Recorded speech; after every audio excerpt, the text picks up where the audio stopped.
सुर्ख होती।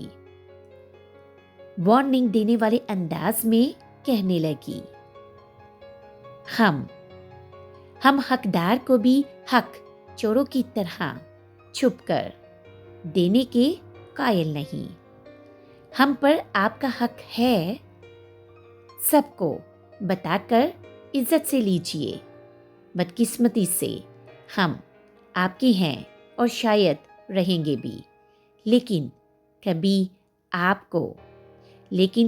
आपको भी खुद पर ऐसे मसल्लत नहीं होने देंगे जो कल को हमारे किरदार पर बदनामी का सबब बने।